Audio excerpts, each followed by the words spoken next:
Halo, Assalamualaikum. Kembali lagi bersama aku Lili di As Lili. Hari ini aku ingin membahas tentang love languages untuk anak-anak. Nah, apa sih yang dinamakan dengan love language atau bahasa cinta? Jadi, menurut teori dari Bapak Gary Chapman, love language itu adalah bagaimana cara kita bisa memahami dan mengekspresikan cinta gitu. Nah, setiap orang itu punya bahasa cinta utama yang berbeda-beda nih.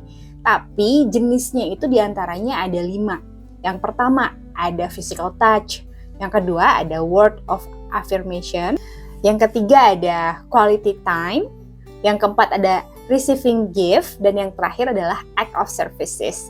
Nah, kenapa kita harus mempelajari tentang bahasa cinta anak kita nih, gitu ya. Nah, sebagai orang tua tentu pengen dong punya anak yang tumbuh bahagia dan juga kayak apa ya? Kayak kalau dikasih tahu tuh gampang gitu loh.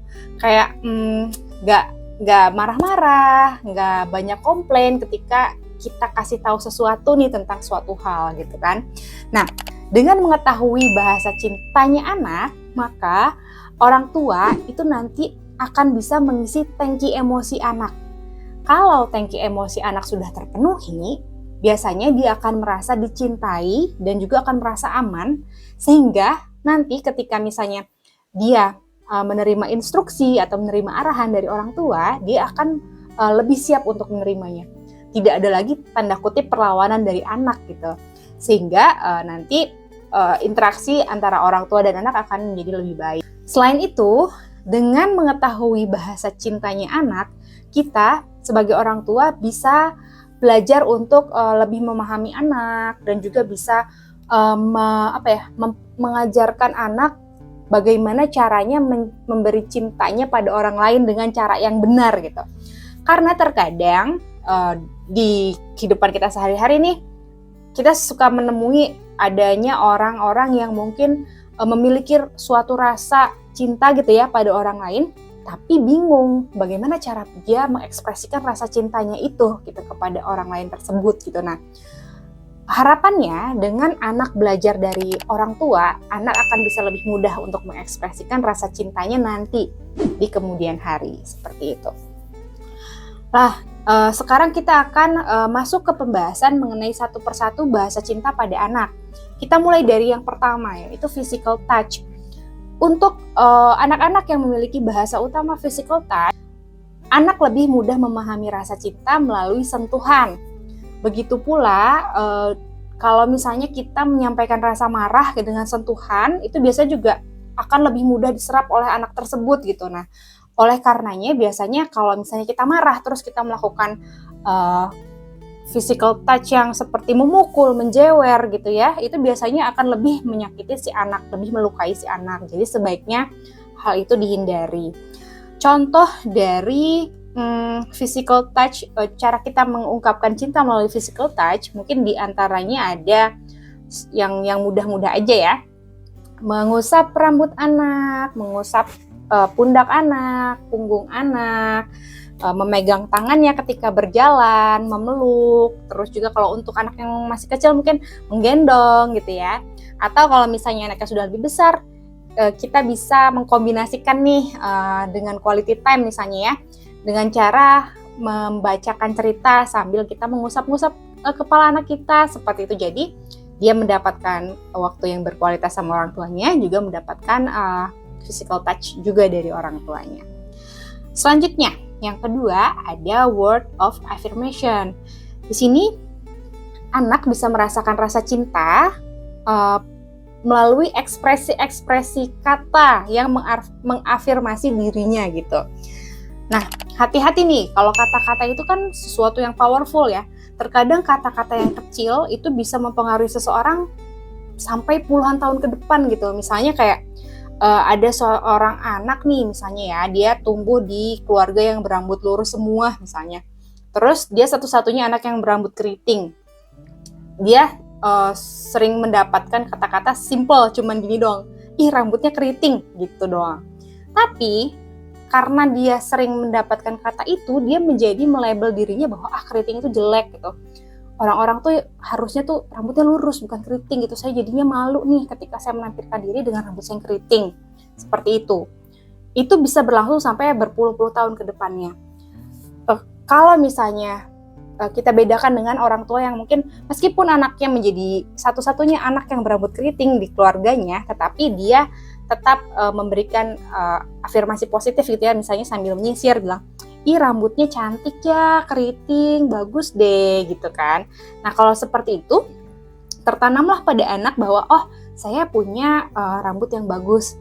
Dia memiliki self-concept yang positif juga, jadi ketika dia berbaur nih di lingkungannya di mana orang-orang lebih banyak rambutnya lurus, dia lebih bisa menghargai dirinya bahwa oh nggak apa-apa, aku rambutnya keriting sendiri, tapi kan aku tetap cantik gitu. Jadi lebih bisa menerima dirinya. Nah, mohon berhati-hati dengan kata-kata meskipun kecil dan sederhana, tapi itu bisa berdampak panjang. Begitu pula kalau yang positif ya, itu bisa berdampak panjang ke depannya secara positif seperti itu. Nah, untuk yang word of affirmation ini mungkin bentuknya bisa berupa pujian gitu ya, pujian terhadap anak, tapi yang harus diperhatikan adalah apa yang dipuji itu haruslah sesuatu yang memang real, nyata, bukan bohong semata-mata gombal gitu ya. Karena apa? Karena kita juga harus berhati-hati, kita harus membentuk self-concept anak yang memang benar, jangan sampai anak itu tanda kutip halu gitu ya. Dan juga ketika kita mau memuji, sebaiknya adalah kita memuji perilaku anak, bukan memberi label sifat pada anak. Contohnya, wah kamu pinter, atau misalnya wah kamu hebat nih, good job pekerjaan kamu gitu kan. Itu sebenarnya hal-hal positif ya yang kita berikan, tapi sebaiknya dihindari. Meskipun mungkin sesekali nggak apa-apa ya, tapi sebaiknya yang lebih kita fokuskan adalah pada perilaku anak. Jadi kita meng-acknowledge atau mengakui apa yang sudah dia lakukan dan perilakunya tadi itu gitu. Kalau misalnya kita berfokus pada sifat gitu ya, kayak good job, kamu pinter, nanti bisa-bisa dikhawatirkannya adalah anak itu merasa bahwa oh aku udah good job, aku udah pinter, berarti aku nggak perlu berusaha lebih lagi nih gitu. Takutnya nanti si anak jadi tidak berkembang seperti itu. Nah, contoh lain yang sederhana ketika anak kita memiliki bahasa cinta word affirmation, kita bisa memberikan notes-notes kecil misalnya di kotak bekal makan siangnya dia gitu, kayak tulis aja selamat sekolah ya kakak, bunda sayang sama kakak, misalnya kayak gitu. Atau misalnya kita kasih notes kecil di bukunya dia, misalnya semoga hari ini semuanya berjalan lancar ya gitu. Cuman hal-hal kecil kayak gitu doang, tapi untuk anak-anak yang bahasa cintanya word of affirmation itu biasanya membuat dia senang sekali dan merasa dia diperhatikan seperti itu. Oke. Nah, selanjutnya kita lanjut ke bahasa cinta yang ketiga, yaitu adalah quality time.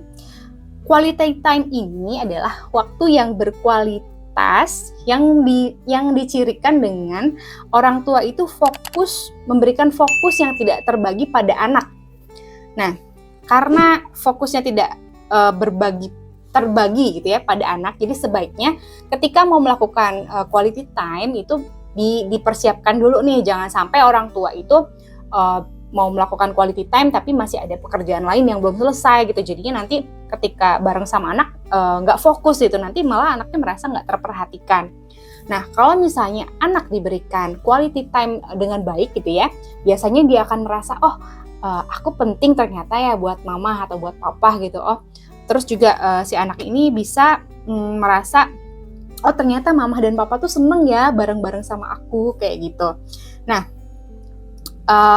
sebenarnya quality time itu nggak perlu menentukan event-event khusus gitu ya, nggak perlu. Yang penting adalah kebersamaannya dalam melakukan sesuatu. Misalnya melakukan hal-hal yang disukai oleh anak, seperti misalnya kalau misalnya anaknya senang masak, mungkin masak kue bareng gitu ya, atau misalnya sekedar kayak misalnya dia punya sepeda nih, nyuci sepeda bareng gitu ya. Mamahnya gosok ban depan, anaknya gosok ban belakang misalnya, atau papahnya sambil nyapu-nyapu juga di sebelahnya tapi sambil ngobrol bareng, misalnya kayak gitu. Hal-hal sederhana aja yang penting bersama-sama. Seperti itu. Nah, misalnya nih, kalau misalnya anaknya ada beberapa, terus misalnya kebetulan semuanya punya bahasa cinta utamanya adalah quality time gitu ya. Harus gimana gitu ya, mau nggak mau kalau misalnya si anak-anaknya nggak bisa diajak quality time-nya bareng-bareng, berarti harus ada quality time masing-masing untuk anak yang terpisah supaya anak-anak tetap semuanya merasa terperhatikan dan tidak ada yang merasa terpinggirkan. Kalau misalnya orang tuanya butuh bantuan dari pasangan, maka itu perlu disampaikan gitu. Misalnya quality time-nya gantian nih, si kakak sama si ayah, misalnya si adik sama si ibu nanti minggu depannya gantian, atau ketika si ibu lagi quality time sama kakak, si ayah yang bantu jaga si adik, misalnya seperti itu. Jadi harus ada komunikasi dengan pasangan untuk bisa saling bekerja sama. Bahasa cinta yang keempat itu selanjutnya adalah receiving gift. Nah, kalau zaman sekarang biasanya receiving gifts itu lebih sering diberikan sebagai bayaran, tanda kutip ya. Contohnya nih, karena anaknya sudah punya nilai yang baik, maka dikasih hadiah gitu. Atau misalnya karena anaknya sudah melakukan kebaikan tertentu, terus dikasih suatu hadiah. Nah, sebenarnya kalau misalnya bentuknya begitu, itu bukan bahasa cinta dari receiving gift, karena kalau bahasa cinta receiving gift itu biasanya adalah memberikan hadiah tanpa ada alasan gitu. Maksudnya bukan karena dia sudah baik dulu nih baru dikasih hadiah gitu. Karena kalau misalnya teori bahasa cinta ini, bahasa cinta itu sebaiknya dilakukan secara unconditional. Jadi orang tua itu mencintai anak apapun kondisi anaknya, baik anaknya lagi tidak nurut misalnya, atau lagi cranky gitu ya, atau misalnya lagi punya masalah, orang tua tetap harus mencintai anak. Nah, jadi gimana dong receiving gift untuk anak yang baik dan benar gitu ya. Nah, jadi mungkin orang tua bisa memikirkan dulu nih, oh apa ya yang kira-kira paling dibutuhkan oleh anakku gitu, dan kira-kira kalau anakku dikasih itu dia akan sangat senang gitu loh. Nah, jadi ada filosofinya gitu ketika si orang tua memberikan sesuatu kepada anak. Bukan cuma semata-mata ngasih karena anaknya baik, atau misalnya semata-mata ya ada barang baru langsung dibeli-beliin gitu loh. Nanti justru malah jadi nggak meaningful buat si anak itu. Dan kalau misalnya si anak ini memang benar gitu ya memiliki bahasa cintanya adalah receiving gift, biasanya mereka itu seneng dengan gimmick-gimmick yang ada di dalam hadiahnya. Misalnya bungkus kadonya bagus, ada pita-pitanya, terus juga ada kayak kartu ucapannya gitu, yang bener-bener emang itu adalah kado yang spesial seperti itu. Yang terakhir adalah act of service. Nah, di sini pelayanan gitu ya, act of service, pelayanan. Bukan berarti orang tua itu memberikan semua pelayanan untuk anak gitu ya. Bukan berarti motivasi utama orang tua itu adalah menyenangkan anak semata-mata gitu ya. Tetapi di sini adalah motivasi orang tua adalah memberikan yang terbaik untuk anak. Contohnya, misalnya anak punya tugas banyak nih. Si orang tua itu mendorong anak untuk mengerjakan tugas-tugasnya tetap gitu ya. Tapi orang tua itu memberikan pelayanan ekstra nih ketika dia melakukan tugasnya itu. Misalnya orang tuanya bawain pisang goreng anget, bawain teh manis supaya anak lebih semangat. Atau misalnya kalau misalnya si anaknya memang belum bisa melakukan sesuatu sendiri gitu ya. Misalnya anak umur masih 8 tahun nih, belum bisa bikin nasi goreng misalnya gitu ya. Nah, orang tua act of service-nya ya masih nggak apa-apa tuh bikinin nasi goreng, tapi mungkin sambil ada quality time-nya, orang tua ngajarin anak juga nih caranya masak nasi goreng tuh kayak gimana sih. Tujuannya apa? Tujuannya adalah supaya ke depannya anak bisa melakukan itu sendiri gitu. Jadi orang tua ini hadir sebagai role model anak supaya semakin lama anak juga bisa semakin berkembang. Jadi memberikan pelayanan pada anak itu, kita juga harus memperhatikan bahwa jangan sampai anak ini malah jadi tergantung sama kita gitu.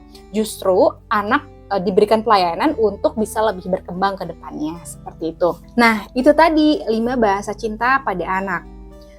Setiap orang tua biasanya juga punya bahasa cintanya masing-masing ya, tapi sebaiknya memang supaya anaknya bisa lebih memahami dan mengerti, sebaiknya orang tua juga menyesuaikan pengekspresian cinta orang tuanya sesuai dengan bahasa cintanya anak gitu.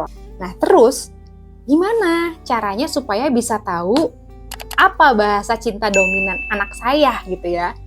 Kalau teman-teman pengen tahu, teman-teman bisa simak di video saya selanjutnya. Linknya ada di sini ya. Sampai ketemu lagi di video saya berikutnya. Dadah!